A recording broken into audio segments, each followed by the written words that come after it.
Good evening, visitors. Welcome to the Australian War Memorial's Last Post ceremony. My name is Emily Hiles, and joining us today from the Royal Australian Navy is Petty Officer Benjamin Hale.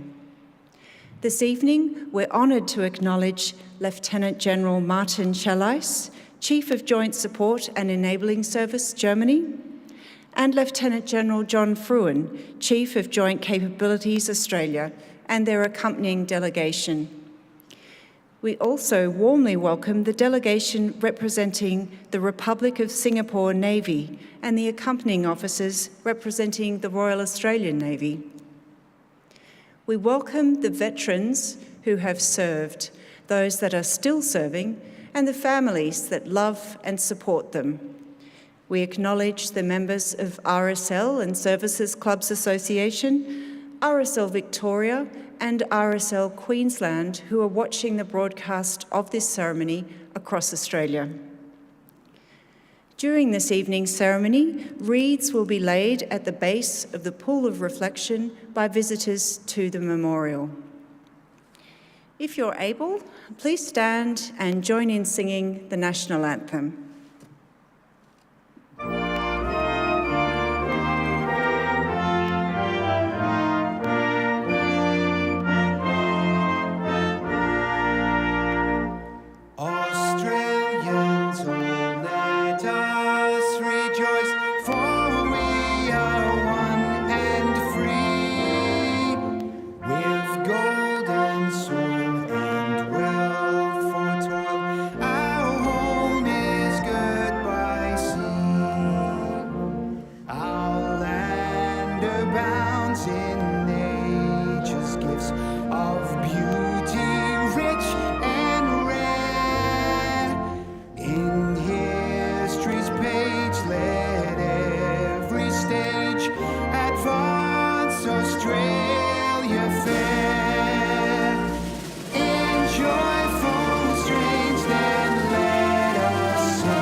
The Australian War Memorial was the vision of Charles Bean, Australia's First World War official historian.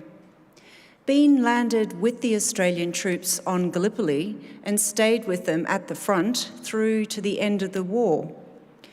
The idea of this national memorial and museum came to him at Pozières, France, in the depths of the bloody fighting of 1916. Bean's idea was that this would be a place where families and friends could mourn loved ones buried in faraway places. It would also be a place that could help all Australians understand what these men and women had endured and what they had done for us. Bean's vision, to which we remain true, is best expressed as inscribed in the entrance to the memorial's galleries. Here is their spirit, in the heart of the land they loved, and here we guard the record which they themselves made. Tonight, we will read the story behind just one of those on the Roll of Honour, which lists the names of more than 102,000 men and women who have given their lives for us in war and on operations for more than a century. But first, we present a lament, Flowers of the Forest. Wreaths and floral tributes will now be laid at the base of the pool of reflection.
Today we remember and pay tribute to Sergeant Albert Vincent Porter.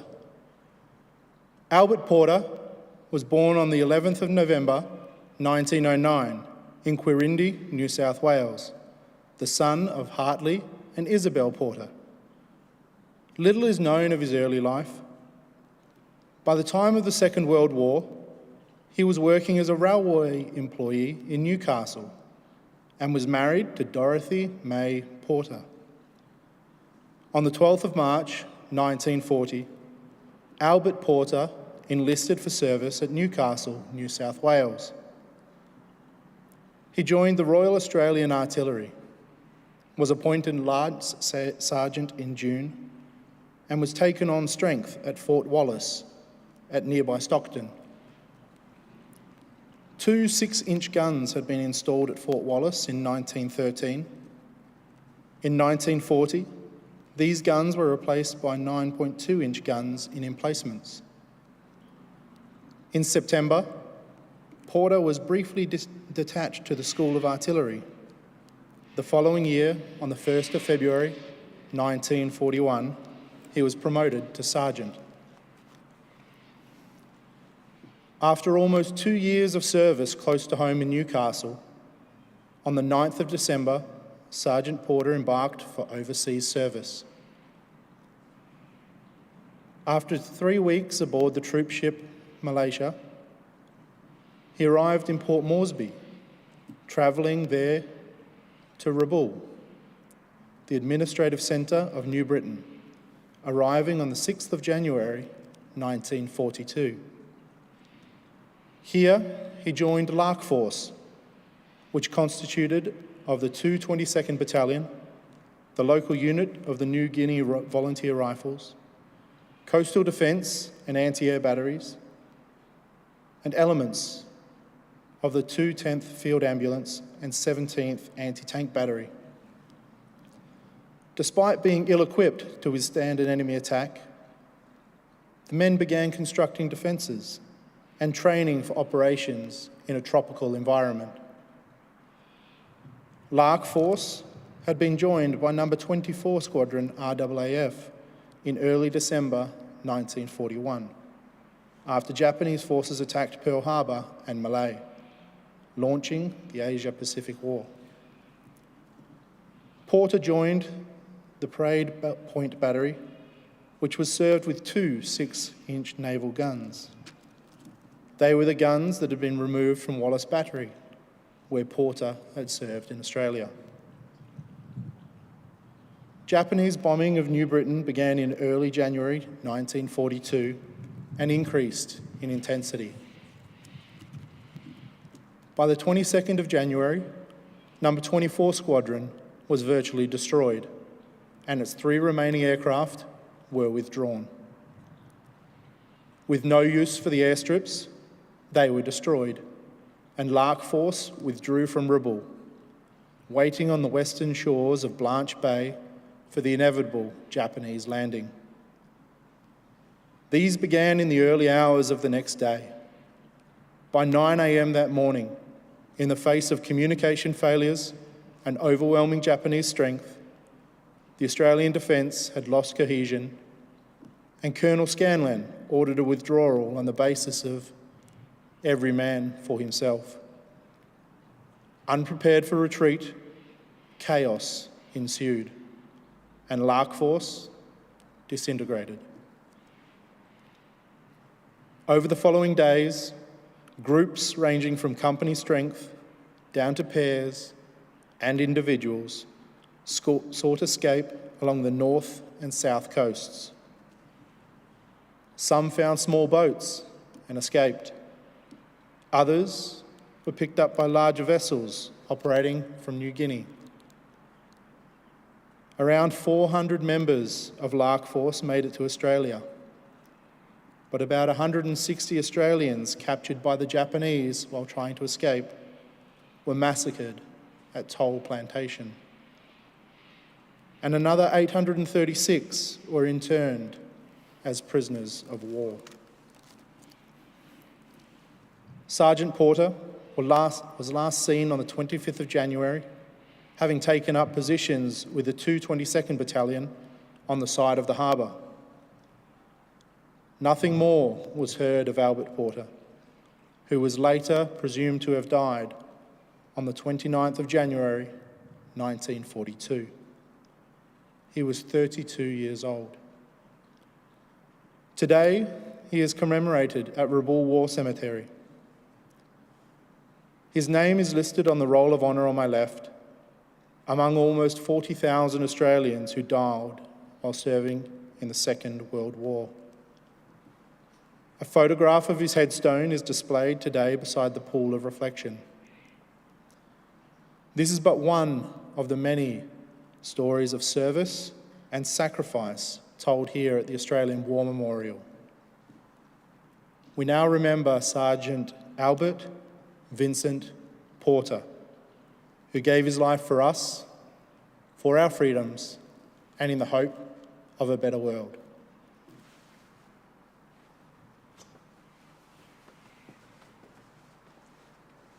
Please stand for the reading of the Ode and the sounding of the last post.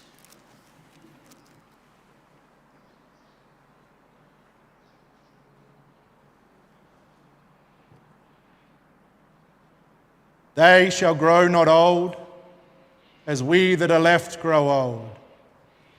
Age shall not weary them, nor the years condemn. At the going down of the sun, and in the morning, we will remember them. We will remember them.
Lest we forget.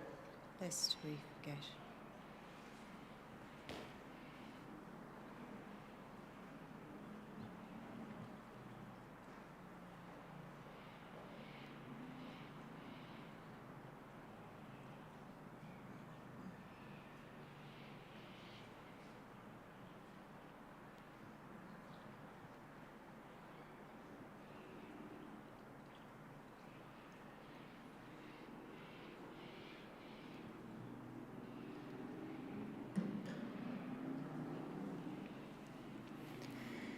We leave you this evening with the words of the memorial's founder, Charles Bean.